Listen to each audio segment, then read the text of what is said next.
Chers auditeurs, Dear listeners, bonjour. welcome in Comme d'Archi Podcast Season 4 Saison 4, dans le monde fascinant des architectes. and in the architectural projects. Je suis Anne-Charlotte Deponte, passionnée d'architecture et docteur des universités en histoire de l'archi. I am one of the spokespersons of Anne-Charlotte, who is a PhD in architecture history. Merci Thank you d'être avec moi aujourd'hui. to be with us today. Et And maintenant, now, lundi en français, place au talent. and Wednesday, let's talk projects. In English, of course. Bienvenue dans Comme d'Archi. Chers auditeurs, bonjour et bienvenue dans notre série d'été de la saison 4 de Comme d'Archi. Aujourd'hui, nous allons vous parler du poétique château de Ventadour à partir d'une synthèse écrite par Esther sur le sujet. Ventadour. De l'occitan Ventador, exposé au vent, est un château fort du XIe siècle situé sur un éperon rocheux en Corrèze, sur la commune de Moustier-Ventadour. À ne pas confondre avec le château de Méras, en Ardèche, appelé château de Ventadour au XIXe siècle. Notre château fut le siège des vicomtes de Ventadour et des chantants troubadours, puis du redoutable Geoffroy Tête-Noire qui saccagea la région pendant la guerre de Cent Ans. Probablement restauré et agrandi au cours de plusieurs campagnes entre les XIIIe et XVe siècles, seuls subsistent quelques éléments du XIe siècle. Au nord, une large tour circulaire romane du XIIIe, des traces de la chapelle Saint-Georges et d'un logis seigneurial du milieu du XVe. Un pan de mur, au sud, pourrait être la ruine d'une tour maîtresse carrée de 1455, bâtie sur les restes d'une tour barlongue à contrefort plat, fréquente dans le Limousin. Cette tour à contrefort aurait constitué le premier élément de la forteresse, entre le milieu du XIe et le milieu du XIIe siècle. Elle est supposée très luxueuse grâce aux éléments de décor retrouvés dans les décombres.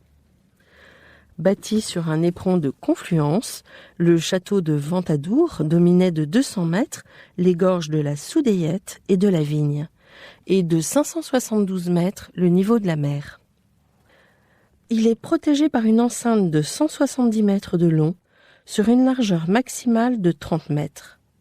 Au passage, Eblès Ier, vicomte de Ventadour, commandait sa vicomté, donc du même nom, les villes d'Ussel et d'Égletons. Les remparts non flanqués ne se défendaient que par le chemin de ronde garni de machicoulis.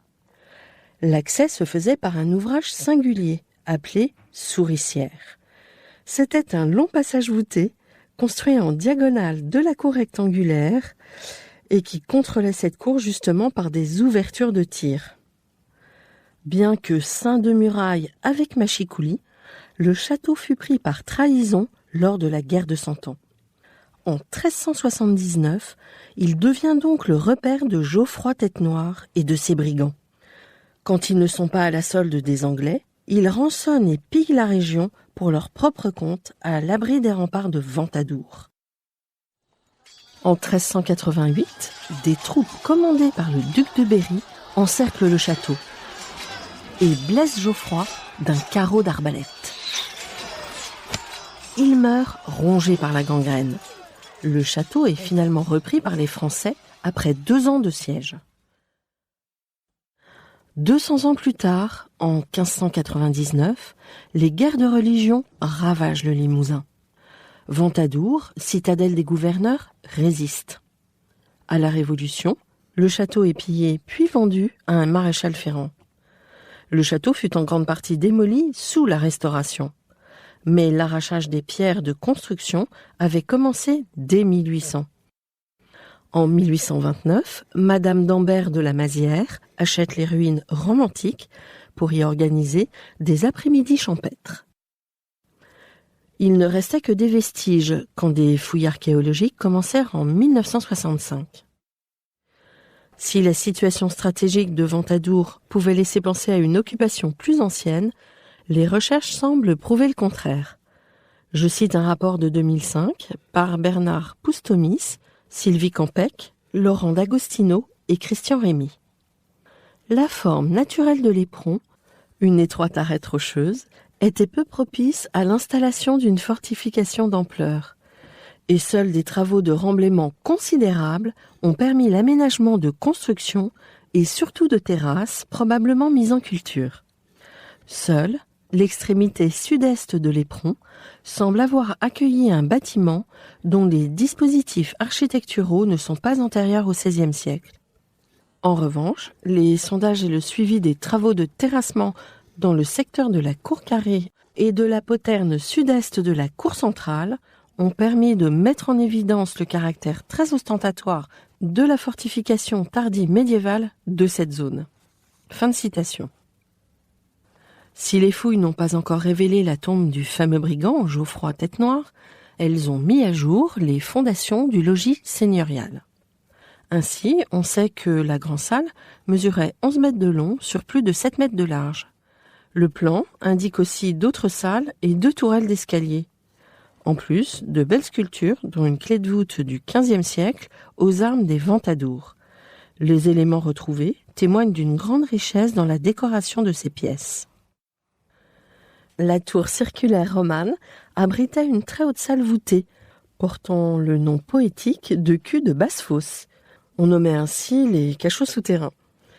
Une chambre, elle aussi voûtée, était au-dessus de cette salle. Encore au-dessus, la tour se terminait par la plateforme sommitale. Son architecture est caractéristique des tours beffrois, limousines de la fin du XIIIe siècle. Ainsi, le château de Ventadour est non seulement le produit d'une époque, mais plus que cela, celui d'un territoire. Sa construction même a marqué durablement le paysage. La chaux employée pour jointer les appareillages de granit a modifié la nature acide du sol et permis à certaines plantes qui apprécient les sols neutres et calcaires de s'installer. L'épine vinette, la Daphné lauréole ou le lichen pulmonaire sont peut-être les dernières traces vivantes des ouvriers et bâtisseurs de l'époque. Les ouvrages de défense de Ventadour, autant que ses espaces de vie, témoignent de l'art de bâtir et d'habiter dans le Limousin de la fin du Moyen-Âge. L'art d'ailleurs y eut une place de choix. Le descendant des Blaise Ier et Blaise II était surnommé Lo Cantador, le chanteur. Il fonda une école poétique à Ventadour. Pendant plus d'un siècle, entre les XIIe et XIIIe siècles, le château fut l'un des plus importants foyers de création artistique d'Occitanie, berceau du troubadour Bernard de Ventadour et de l'amour courtois, la fine à mort. Le troubadour, de l'occitan troubadour, trouveur, était celui qui maîtrisait l'art poétique et qui composait les mélodies pour accompagner ses textes. L'art des trouveurs était une poésie chantée en lémosina, langue occitane, et qui reflétait les préoccupations de l'époque féodale. Guerre, religion, moralité. Avec la fine à mort, ce sont les femmes et l'expression des sentiments amoureux qui sont au centre du discours poétique. Mais certaines femmes troubadours, les troubéritz, ont aussi marqué l'histoire du château, notamment Marie de Ventadour, épouse des Blaise V. Bernard de Ventadour, quant à lui, laisse un des plus grands héritages avec une 40aine de poèmes, dont 20 accompagnés de leur musique. Voici un extrait de l'un d'eux, traduit en français. Jamais je ne pris garde à la saison, ni au mois, ni au temps où les fleurs paraissent ou se cachent, ni à l'herbe naissante, au bord de la source, mais à quelque heure que m'arriva, d'amour une riche joie.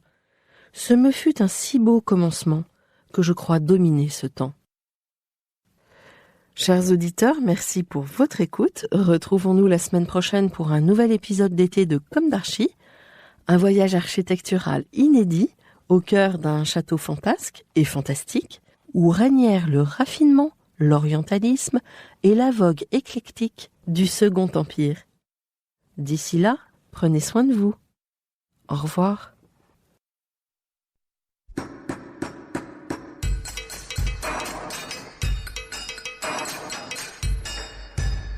Chers auditeurs, merci pour votre écoute. Merci à Julien Rebourg, réalisateur, qui nous accompagne sur la partie son.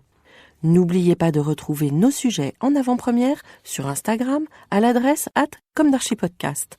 Si vous aimez ce podcast, favorisez sa diffusion en lui donnant 5 étoiles sur Apple Podcast, plus un petit commentaire, ou sur votre plateforme de podcast favorite. Et surtout, abonnez-vous pour écouter tous nos épisodes gratuitement. À bientôt, et d'ici là, prenez soin de vous.